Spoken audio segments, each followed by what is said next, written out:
Did I oversleep? Where did March and Donhum go? There you are. You haven't forgotten about our promise to General Huayan, have you? I woke up especially early so I can start teaching Miss March swordplay. Hey, why are you blushing, Master Yanqing? This is, the first time someone has called me Master. I need to, get used to it. Ahem. Let me make it clear. Swordplay training is about improving your body, mind, and strength. It's not a casual game you can master overnight. I promised General Huayan that I'd teach you Cloud Knight swordplay, so you can participate in the Wardance and defeat at least one opponent. I'll do my best, but if you break your master's rules... Is it too late for regrets? I'm already regretting my impulsive decision. Honestly, I'm not sure what I'll do either, because I've never been a teacher before. So, Miss March, please behave and don't skip classes. Or complain. You need to toughen up and train her properly, Master Yanqing. Don't go easy on her. You're so heartless. By the way, where's Yunli? I've found a quiet spot in the back garden of the Palace of Astrum for our first lesson together.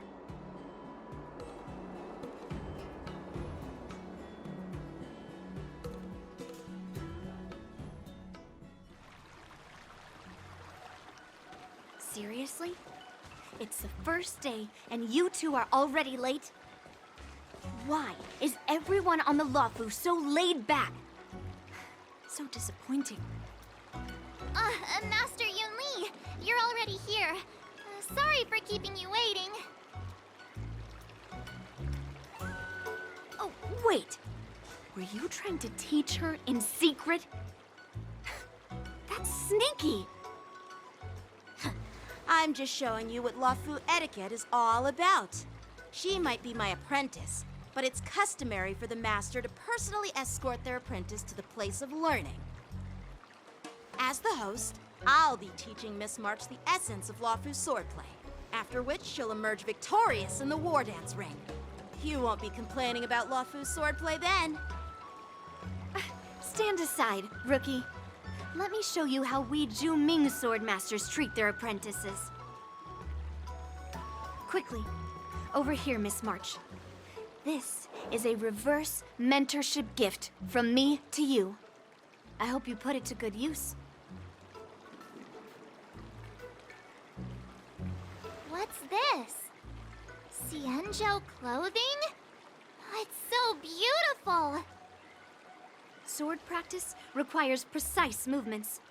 This outfit is tailored to fit perfectly and allows for smooth movements. I even added some small accessories. I put a lot of thought into it. You're awesome, Master Yunli! See? See? How can you compete with me? I'll teach March 7th the essence of Zhu-Ming swordplay so she can win the contest with my sword skills.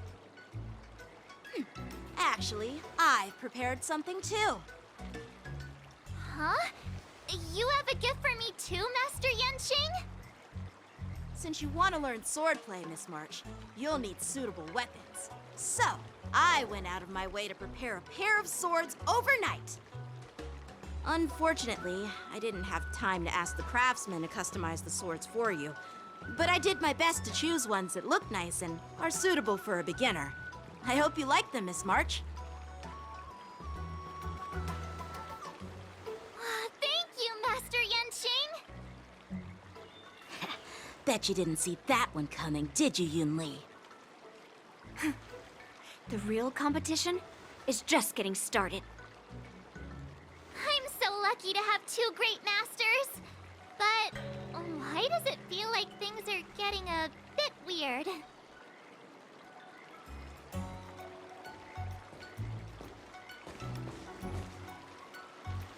So what do you think, Masters?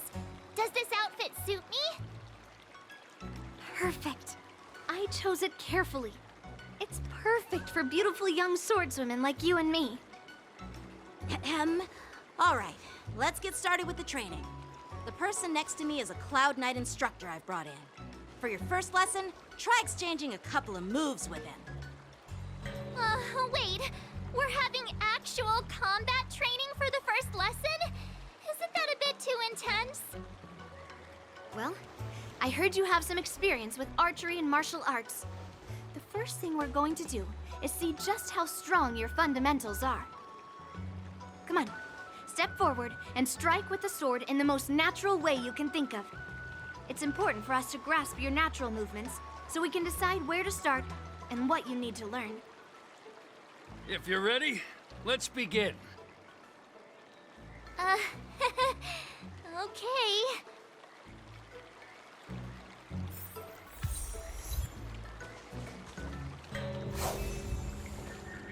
Are you ready? Yeah, I'm ready. But please go easy on me. Then I apologize in advance, Miss March.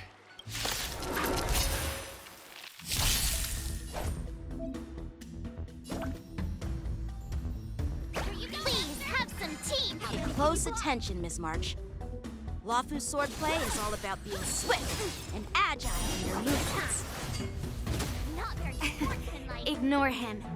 Strength is everything. Yes, you. Like this? Well done!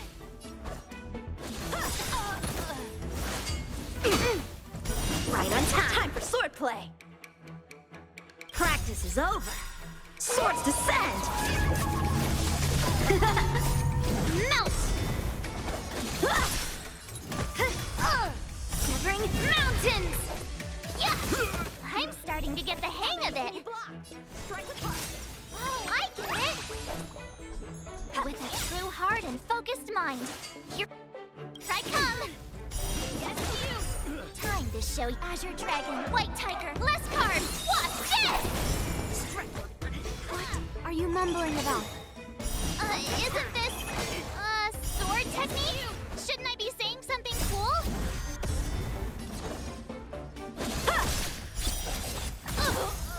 Ready to nice job! Lead through clouds! Time for swordplay! Slap! I could take 10 of you! Right on time. Blade and flight! How many can you block? Practice is over. Swords descend!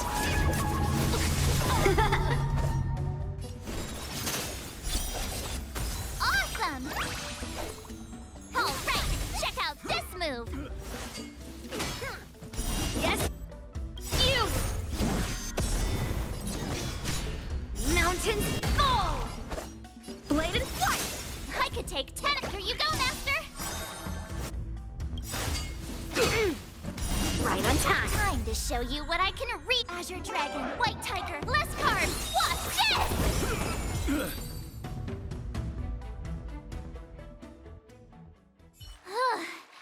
I didn't expect the first lesson to be so intense. Miss March has quick hands and a flexible body. She's a perfect fit for practicing Lawfu swordplay. However, she lacks strength, and her strikes were a bit unfocused. But don't worry, that's totally normal for beginners. Once she starts practicing Juming swordplay, she'll make heaps of progress. Given the situation, I believe Miss March should start by working on her footwork. Seriously, do you actually know anything about swordplay, or what? I could ask you the same thing. Dual swords require agility. So what's more important than footwork? Instead of focusing on her strengths, we should address her weaknesses. The drawback of wielding two swords is not generating enough force. What good is being quick on your feet if you don't have strength? It's not like we're dancing here. Skilled sword masters know how to play to their strengths and work on their weaknesses. Start with what you're good at, then tackle your weaknesses. That's the right way to learn.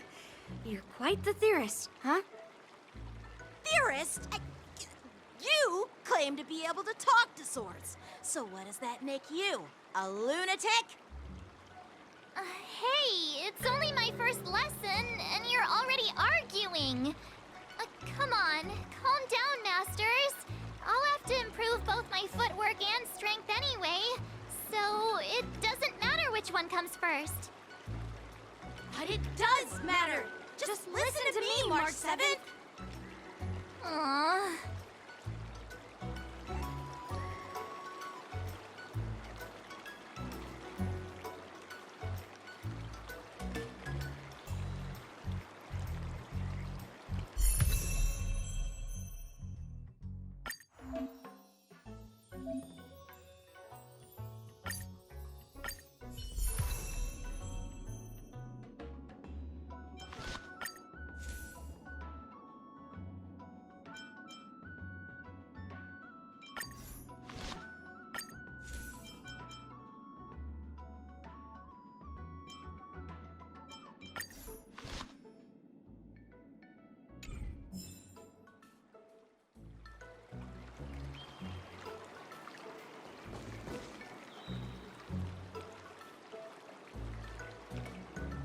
Dear Himeko, Mr. Yang, and Pom Pom, we're all good here on the Xianzhou Lafu, so no need to worry.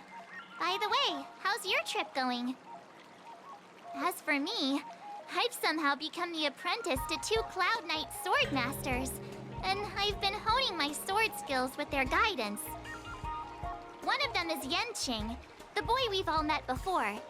The other is Yun Li, the granddaughter of General Hua Yan from the Xianzhou Juming. Both masters are super strict, giving me a real taste of how hard sword training can be. I tried to drag him into this, but he refused. Then I tried to rope Dan Heng in, but Master Yanqing wouldn't have it. Still, I didn't let the difficulty get to me. In just a few weeks, my sword skills have improved a lot. Both my masters think I have unique talents in swordplay, and are literally fighting each other to teach me their skills. Thanks to their guidance, I've actually made some progress. When I get back to the Express, I'll definitely show off my skills and impress you all. Looking forward to your reply. Yours, March 7th.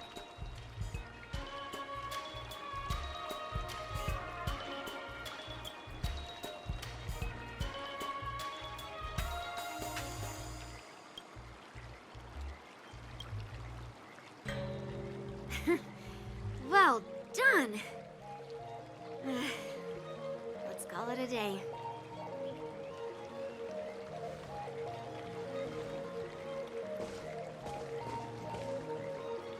Miss March's sword skills are really coming along. She'll hold her own just fine in the Wardance. Perhaps I might have a shot at beating both masters in the ring?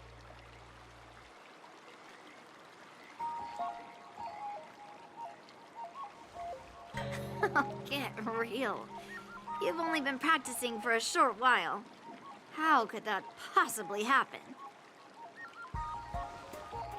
With your talent, Miss March, if you dedicate a few more decades to training, you might eventually be able to defeat Yun Li. Decades? But I'll be an old lady by then.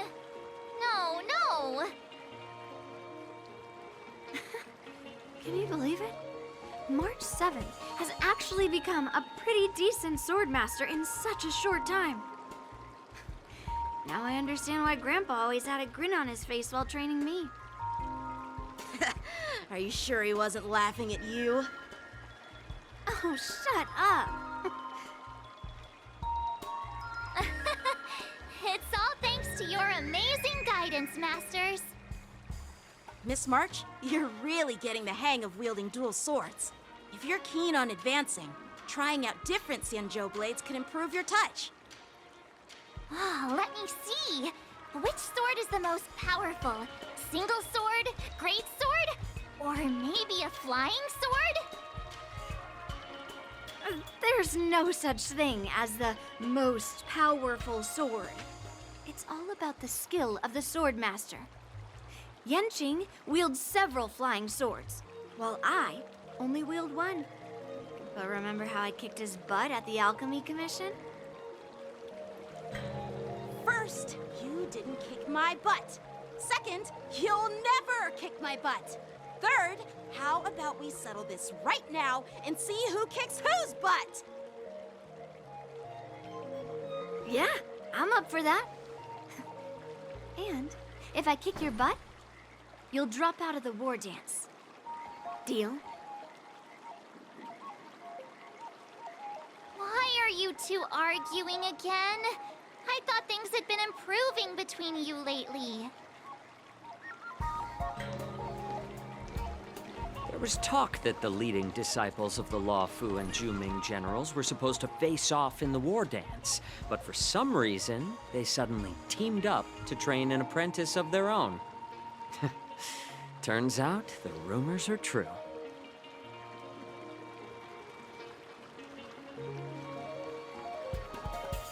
Tomorrow is the big day of the war dance. Shouldn't you two be focusing on honing your skills instead of teaching swordplay here? You're... Oh, that's right. You're the pink-haired fox from the Yaoqing. This is Mr. Jiaoqiu, the healer working for the general of the Xianzhou Yaoqing. Ah, got it. So, you're the participant attending the war dance on behalf of the Yaoqing. And you were trying to sneak a peek at our training? Sorry for the misunderstanding. I don't know anything about martial arts. I'm just here on the General's orders to take care of some official business. I didn't mean to interrupt your training. I'll be on my way. If you know nothing about martial arts, why were you smirking earlier? Well, my curiosity got the better of me, I suppose. When I heard Miss March's pondering about what to learn, I couldn't help but wander over. From my professional experience, cleavers, slicers, chopping knives, and carving knives are all just tools. Kind of like frying, sautéing, boiling, and deep frying in cooking. They're just ways for people to show off their skills. How you use them really depends on the ingredients you're working with. It's like your sword teaching methods. If you align your ingredient, in other words, your apprentice's natural tendencies, with the right cooking method, by which I mean the teaching method that best suits her, she'll make double the progress in half the time. For example, golden eggplant tastes best when fried, cloud peppers when stir-fried, and yellow boulder beef when simmered. It's all about discovering the nature of the ingredients. Apprentice. All this talk about food is making me hungry. Are you a healer? Why are you talking about food? Well, it's just a metaphor. The medicinal school I follow on the Xianzhou Yaoqing is called the Ranja School, that specializes in food therapy. So it's only natural that I know a thing or two about cooking. So, you're the General's cook? I'm a healer. But anyway, a cook who isn't interested in health doesn't make for a good advisor. Fine. Call me a cook if you want. Seeing the way you're looking at me, it's obvious you think I'm just some feeble academic who likes to blabber on about martial arts. But, in reality, I know a thing or two about killing. After all, the art of healing inherently encompasses both life and death. Why is this guy suddenly getting all serious with kids? Do you recognize this bottle of medicine in my hand? No. This is called tumble dust, an extract from an exotic flower named Yabra. Ugh, is it poison?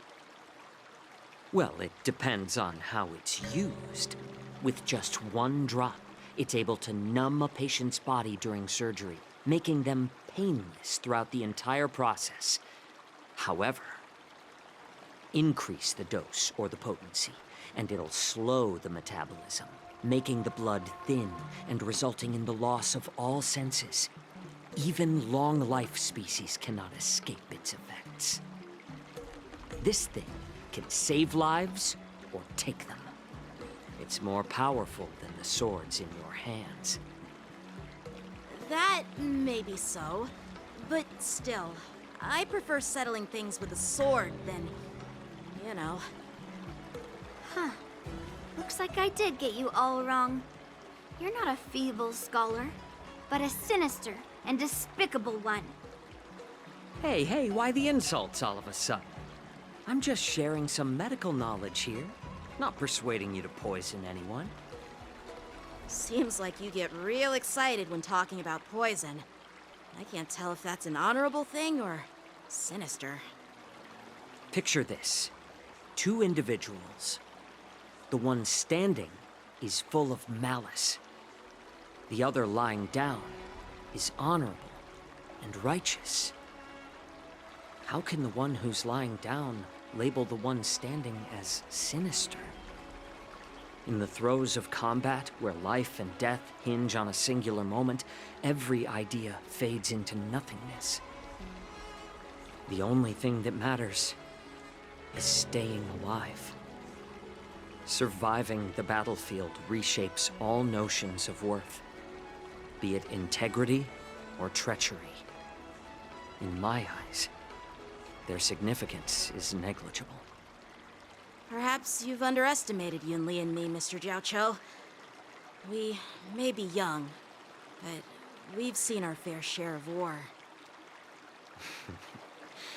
Well, then you should know that the Wardance is nothing more than a contest. So why are you so focused on it? When I was appointed as the ringmaster for the Wardance, I asked the general, we Cloud Knights are supposed to charge into the fray and slay enemies. Why do we have to swing swords in a ring just to please an audience? And this is how the general replied. To unsheath your sword in a ring is no different than on the battlefield, as your sword reveals the might of all Cloud Knights. The Wardance is the perfect chance to showcase martial virtue and forge alliances from all over the cosmos.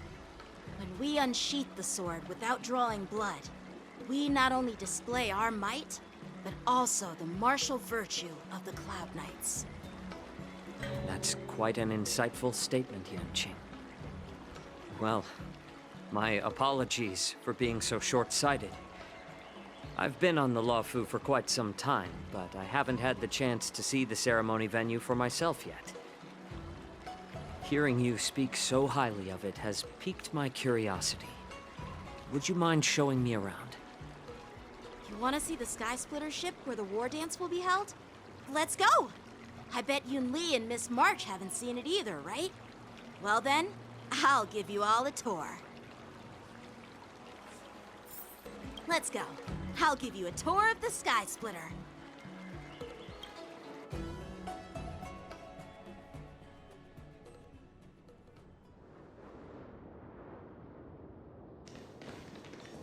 Looks like a lot of other visitors have also come to catch a glimpse of the Sky Splitter.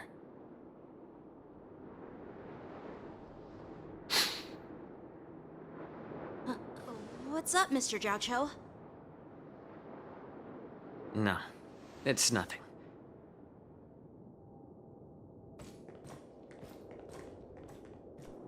Do you see that airship in the distance? That's the Sky Splitter, the venue for the Wardance ceremony. It doesn't look all that impressive from this distance. The Sky Splitter is actually a decommissioned Luofu military vessel. People aren't allowed on board until the Wardance officially commences. Tomorrow, when the bell rings and the ceremonial cannons roar, I'll be there representing the Cloud Knights of the Xianzhou Luofu, standing in the ring, ready to take on challengers from all over the cosmos. Since I was a kid, I've I've been training in swordplay and the art of war under the general. Every day, I'd swing my sword 10,000 times, and then thrust it 10,000 times, repeating the process over and over. I understand that I'm not like other kids. I never envied the toys and freedom they all had. I never found sword practice boring or hard. Even in the thick of battle, facing down savage abominations, I never felt scared. Each day, I could feel myself getting stronger and stronger, and I racked up countless victories. It's the best feeling in the world. But then, I faced a really tough opponent, and just one slash shattered my confidence into 1,000 pieces. That's when I felt true fear for the first time. Maybe that's what Mr. Zhao Cho meant by life and death hinge on a singular moment. Every idea fades into nothingness. After that, I had to pick up the pieces and try to put myself back together. But no matter how hard I tried, I couldn't seem to find my old happy self again.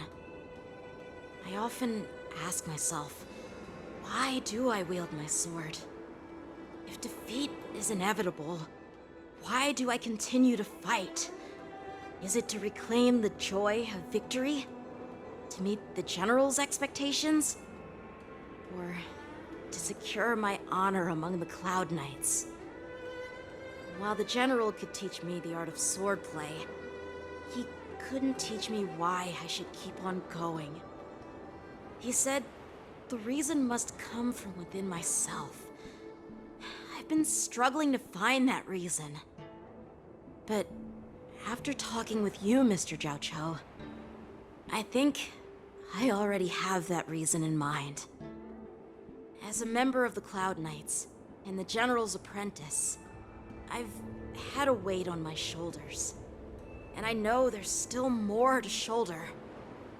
But when I wield my sword, it feels like I'm letting go of everything. I love the feeling of giving it my all, facing any obstacle in front of me, pressing forward. That's why I wield my sword. Oh, Yenqing. So young, yet so grown up. By the way, how old are you exactly? Age doesn't really matter. All sword masters will understand how I feel. I get it. Looks like all the kids on the Luofu live tough lives. So, how about you, Miss Yunli? It's not polite to ask a girl her age, no matter which Xianzhou ship you're on. I'm not asking your age. I'm asking if you have a dream like Yenqing has. You don't talk like a cook. You sound more like a TV host or something. Need I repeat myself again? I'm a healer. Well, I don't have a dream like Yenqing does. The only reason I'm participating in the Ringmaster's Challenge is because I made a promise to my grandfather that I'd win the precious sword he's contributed to the Wardance. Sounds like that mind of yours is just filled with swords. I bet you've got nothing better on your mind. My father was a craftsman on the Xianzhou Juming. Because of his foolishness, many innocent people fell victim to the cursed swords he forged. Since I was a kid, it's been clear to me that not everyone deserves to have a weapon in their hands. Giving them a sword is no different than being cruel to the innocent. So, whenever I come across someone unworthy of a sword, I can't help but want to take it away from them.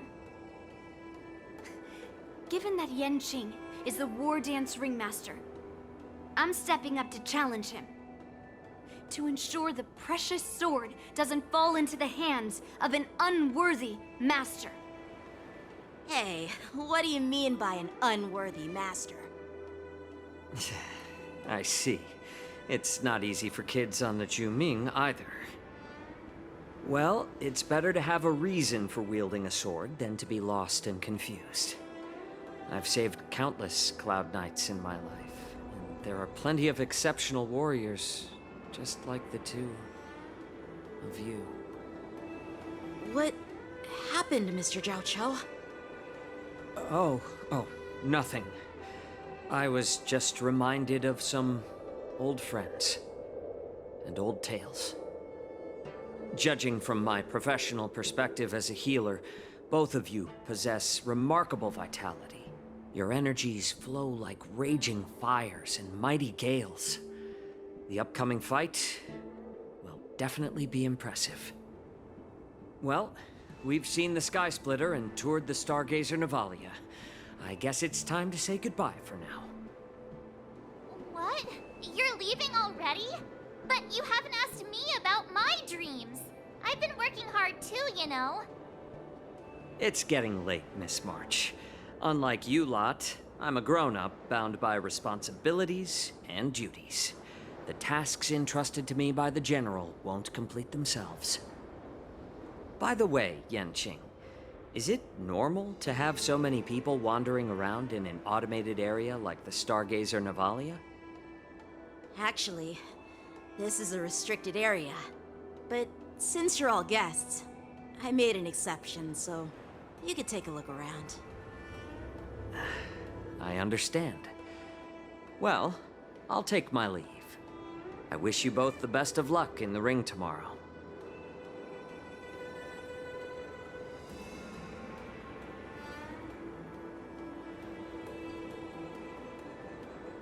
Seriously? I just spent so much time thinking about my dream, but he didn't even ask me. Now that we're done with our tour of the Sky Splitter, shall we continue with our training? Why don't we take a day off? What? You want to secretly practice swordplay by yourself? Dream on. You know cramming before a fight never works out.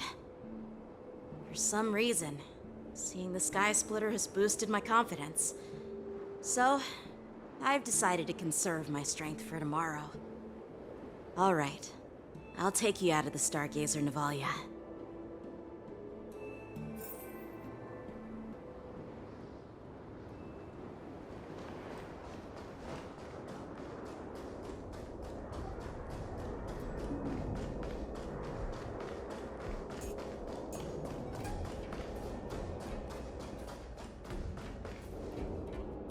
Just shut up, Red Fang! This is not a beast ship. I need some time to take care of things. You willingly donned the skin of a lowly beast to join this mission, dedicating yourself to our glorious cause. And now you're telling me you can't handle it? Do you realize how many ships we need? I'm doing my best, all right? It takes time to figure all this out. When the guns go off tomorrow, all eyes will be on it. That'll be our only chance. Arzash! Who's there?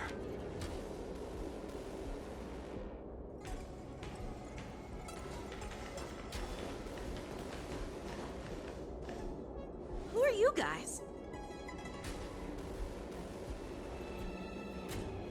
An impromptu inspection. Why are there outsiders loitering in Stargazer Navalia?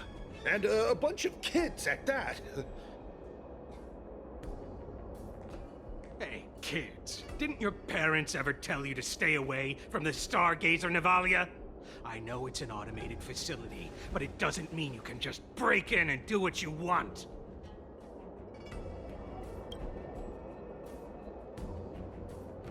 Sorry.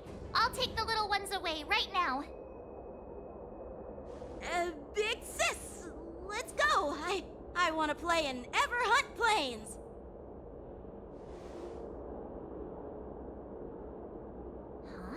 ever hunt planes? Yeah, sure. Big Sis will take you there.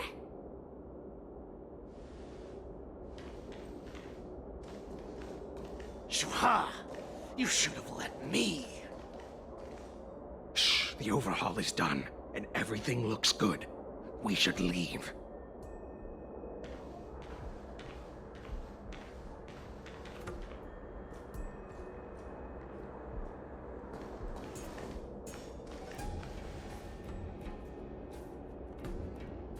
Could you repeat what you just said, Yenqing? What did I say? Big Sis, let's go. I want to play in ever on planes. Come on. Can't you read the room? Something is definitely off about the 3 people we just met. Yeah, anyone could see that. I just wanted to hear you say it again. That pink-haired fox tried to say something. I'm pretty sure he sensed something fishy. Since he's not familiar with this place, he just dropped us a hint. But you didn't seem to be paying attention at all. I knew that from the beginning. That Cloud Knight didn't recognize Master Yenqing at all. That's really weird. What? Is he famous on the Lavu or something? Not even the Cloud Knights on the Juming, who all know my glorious name, might recognize my face. You have a point. A Cloud Knight, a member from the Skyfaring Commission, and a craftsman. They're from various departments, and the reason for the overhaul seems legit. But one of them blurted out some weird language just now. Did you hear that? I have a feeling that if we secretly tail them, we'll definitely catch these guys in the act. Follow my lead, and be careful not to blow our cover.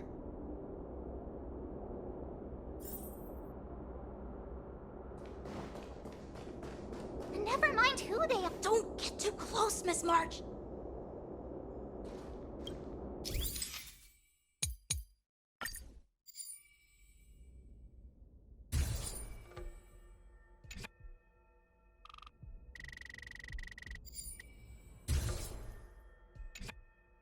We should have just killed those lowly beasts. Those little brats won't take up much space. There are boxes all over this place. Just dump them into one and no one will notice. Cut the theatrics, Grulok. Even the slightest slip-up could interfere with Lord Moktok's plans. So where are we heading next? To check the freight skiffs. We've got a lot of preparations to do. Also, don't forget to take those crates with you. Weapons, supplies. We've got to be well prepared. Otherwise, we're screwed. So, are they smugglers? What exactly are they up to? I have no clue. But they seem to be moving those crates. I've got an idea. We can hide inside the crates and follow them.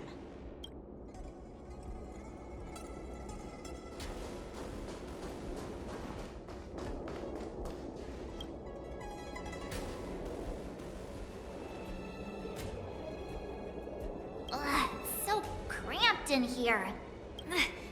I can hardly breathe. Just hang in there.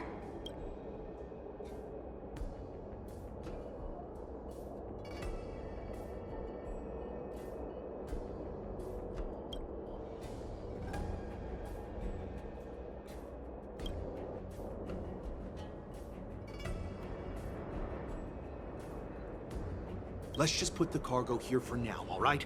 Then we'll move on to inspect the ships. Lord Moktok said that as soon as we're done, we're to board the freight skiff and leave this place. Don't worry, I've changed the shipping schedule.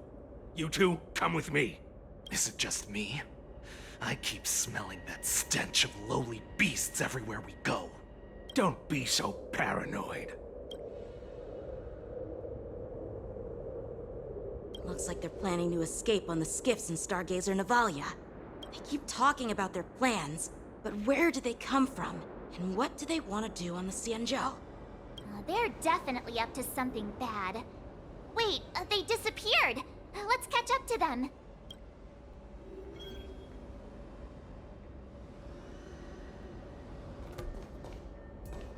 Tread softly, breathe quietly, and make sure to keep an eye on them. Hide out of sight as soon as there's any sign of activity. Watch out! You're on high alert!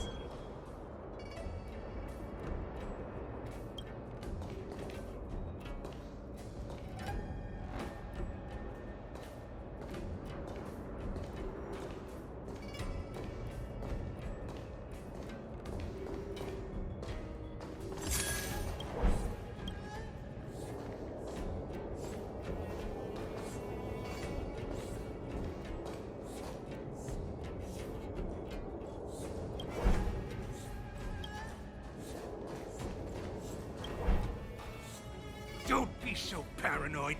We're running out of time. Get over here! Shuhard, I'm coming!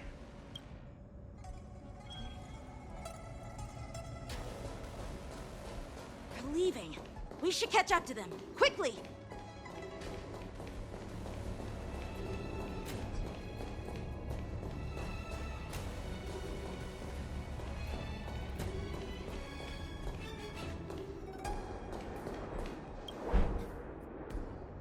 What are they up to? They're all wearing official uniforms, but I'm pretty sure they're not members of the Skyfaring Commission, the Artisanship Commission, or the Cloud Knights. This is way too suspicious. Never mind who they are. Let's just film them.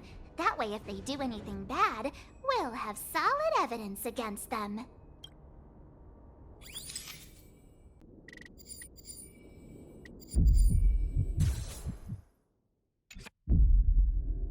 Look at this. A freight star skiff with enough room to fit at least 20 of my men.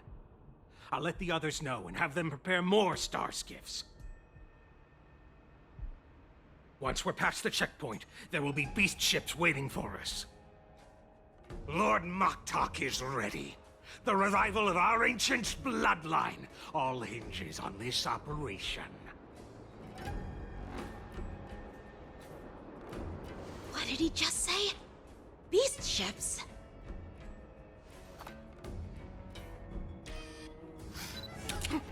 Who's there? It's those brats! I told you to get rid of them, but you didn't listen, you idiot! Wipe them all out!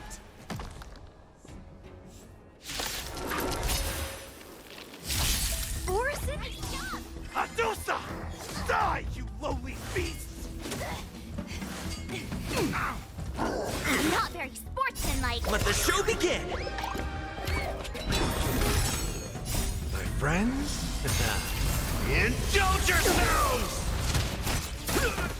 Eternal.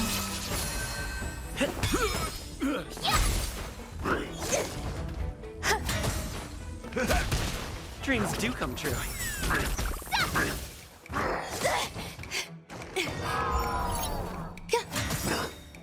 All will be swept away by the wind.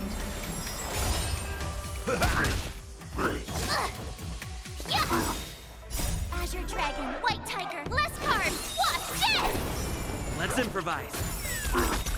Let the show begin! Existence is unity. Not very How's this sportsmanlike. taste? My friends? Indulge yourselves! Awesome! Now watch this!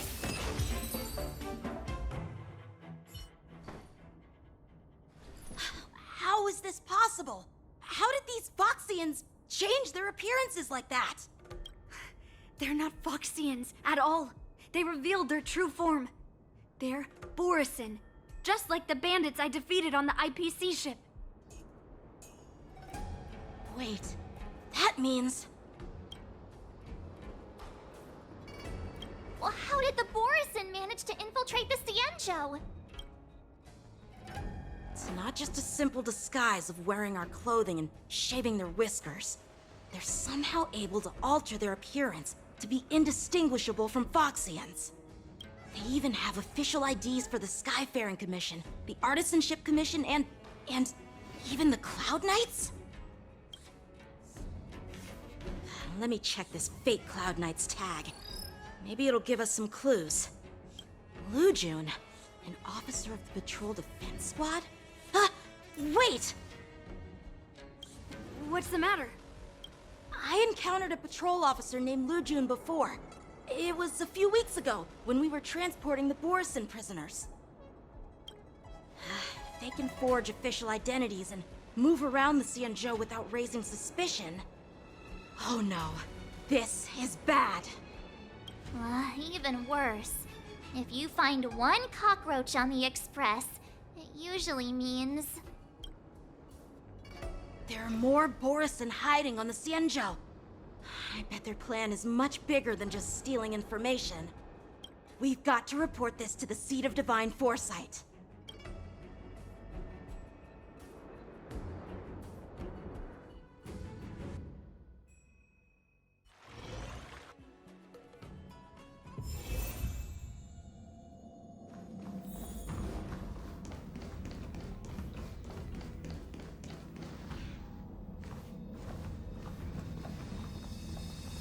I am glad to finally meet you in person, guests from the Astral Express.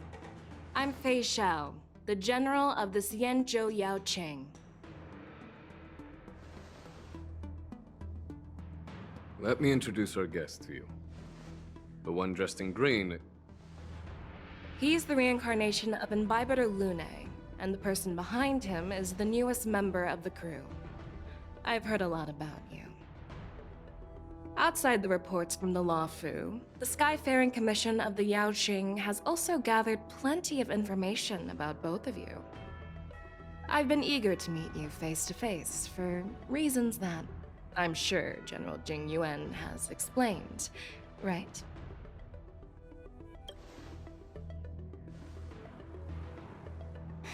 That's right. But don't worry, this isn't a trial. I just want to have a chat with you and get a better understanding of the facts.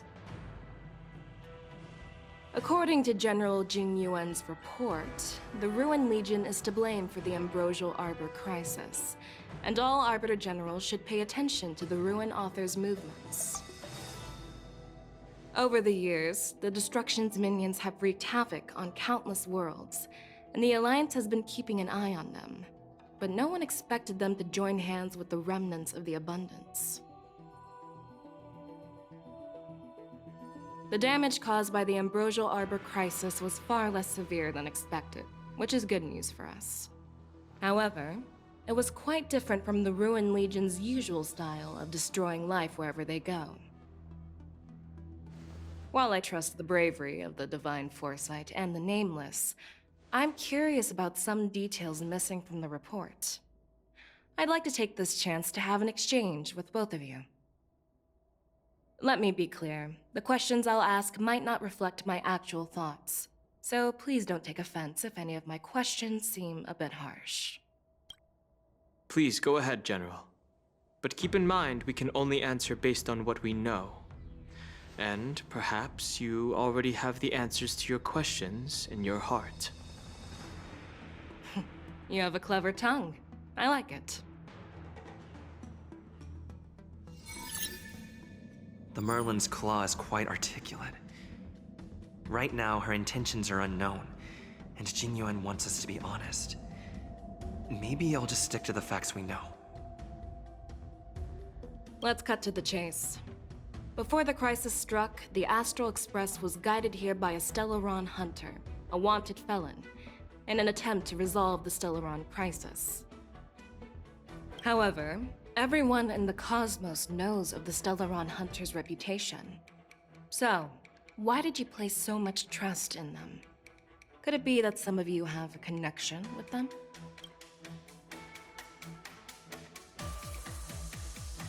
Apart from the Luofu, there are many other worlds suffering from Stellaron corrosion.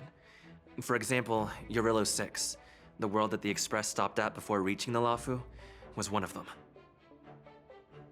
To the Express, Stellarons act as roadblocks on the Silver Rail and pose risks to the warping process. And that's why dealing with Stellaron issues is part of the duty of the Nameless. Ah, I've heard about those problems caused by Stellarons. The Express connects various worlds, so it makes sense for you to take care of this. The cosmos is a mess, and the Trailblazers are just doing their best to fix it. I understand. Let's move on to the next question. The report suggests that Don Shu, the master of the Disciples of Sanctus Medicus, colluded with the Lord Ravager and used the power of the Stellaron to resurrect the Ambrosial Arbor. But here's the thing. Don Shu was just a chief alchemist.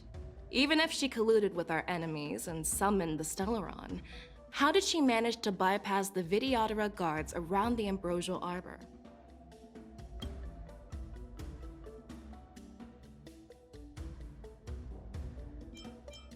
If the Lawfu hadn't exiled Dan Heng, leaving the Videodora with no leader, they wouldn't have fallen into chaos, and there wouldn't have been the opportunity to bring the Stellaron to the roots of the Arbor unnoticed. Imbibitor Lune was exiled due to his own crimes. Now, Dan Heng, as his reincarnation, is free from his sins. However, why did he risk trespassing on the Xianzhou Lawfu before his exile was lifted? I was concerned about the safety of my companions, so I acted brazenly. I admit I was reckless at the time, but he returned despite everything. Now, let's consider the outcome. The Arbor was resurrected, and the Lawfu required a High Elder to repair the seal and suppress the Plague Mark. It's hard not to think about the stakes involved, right? According to the report, Lord Ravager Fantilia is the mastermind behind the entire conspiracy. She disguised herself as an ambassador of the Skyfaring Commission and traveled with you, only to vanish without a trace later on. It seems too convenient to label her as a scapegoat.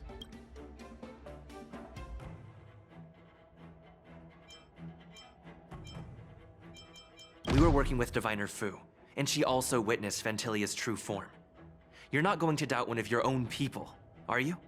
Of course not. We can trust the testimony of Master Diviner Fu Xuan. However, even if she saw it with her own eyes, we can't completely rule out the possibility that she might have been deceived. After all, it's suspicious how the culprit just bizarrely vanished. Oh, it seems that your answers have addressed all my questions. Generals, I am finished with my questioning. So, what do you think, General Fei Shao? Have the doubts in the report been cleared up? The two Nameless have been honest in their answers. Even though there are some tricky details, my intuition tells me there is nothing wrong. However, the 3 questions I posed earlier were not just for the Nameless, but for you too, General Jing Yuan. First, the Disciples of Sanctus Medicus grew uninterrupted on the Lawfu, yet the 6 charioteers were not aware of it. That was a dereliction of duty. Second, you believed in the Stellaron Hunter's prophecy and entrusted outsiders to solve the crisis, even granting them access to the Plague Mark. That was a dereliction of responsibility. Third, you insist on holding the Wardance right after the Ambrosial Arbor crisis, putting the Lawfu back in the spotlight. That is a dereliction of wisdom. Merlin's Claw. Is this your line of thinking, or the 10 Lords? From the moment I walked in, I made it clear that the questions I'd ask might not reflect my actual thoughts. The Disciples of Sanctus Medicus were deeply rooted and had been plotting for a long time. I admit it was my negligence for not noticing it earlier. As for the Stellaron Hunter's prophecy, I didn't believe all of it, but in the end, the Lawfu did survive the Ambrosial Arbor crisis. So, I think it's safe to say that Elio's prophecy about the future holds some merit. And as for the Wardance, do you think I'm unaware of the risks? However, risks can also be opportunities. The Lawfu has lain low for too long. I believe it's time to stir up the dregs hidden in the depths and wash them away once and for all. Just as I expected from our sophisticated divine foresight. You have a way with words. I like it. But, unfortunately, ever since the report was submitted, the Alliance has been filled with rumors and speculation. Even within the Lawfu, there are people accusing you of neglecting your duties, resulting in the Ambrosial Arbor's resurrection. So what are your thoughts on all of this, General Fei Shao? As a fellow Arbiter General, I fully understand the difficulties of this position. Personally, I think all these rumors are meaningless drivel. Across the sea of stars, the Divine Foresight knows better than anyone else what happened on the Lawfu, and the meaning behind it. Just as what happened on the Xianzhou Yaoqing recently. You mean the Xianzhou Yaoqing is also... The scouts of the Verdant Knights have sent back reports that Borisin are making trouble again. The Borisin packs that were once divided and scattered have started swallowing each other up, forming larger and larger packs. Moreover, there's an entity named Mongus behind it all. An entity? According to the report, this entity isn't actually a Borisin. It's a woman claiming to be the messenger of the Master of Immortality. She's described as having 12 faces and 12 pairs of fangs, as cruel as poison, and as elusive as quicksand. The Borisin believe she'll give them a chance to rise again. That's Ventilia. That's right. You're lucky that I'm the one who came this time. If it were the Patina Justice or the Seer Strategist, this conversation might not be so friendly. I've always had faith in my instincts, so I don't doubt your good intentions. But the Alliance has its fair share of questions and doubts about the Lawfu. So, my plan is to come up with an acceptable answer to satisfy the Alliance. What's in this plan, General Fei Shao? General Jing Yuan, you already know what has to be done. But since you don't want to be the bad guy, I'll take care of it for you. You need the final word from the Ten Lords Commission to quell any doubts. And for that, I'll have to ask the two Nameless to visit the Shackling prison. No, I'm not imprisoning you. While you're there, I'll ask a judge in the Ten Lords Commission's Interrogation Division to record a detailed testimony with the karmic mirror from both of you. We'll fill in the gaps that weren't covered in the report, and silence any protests within the Alliance.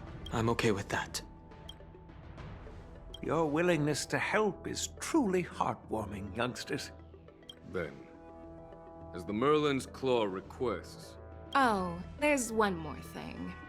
This testimony is for silencing the voices of opposition within the Alliance, but I would like to urge General Jing Yuan to listen to the pleas of the Foxians on the Xianzhou Yaoqing.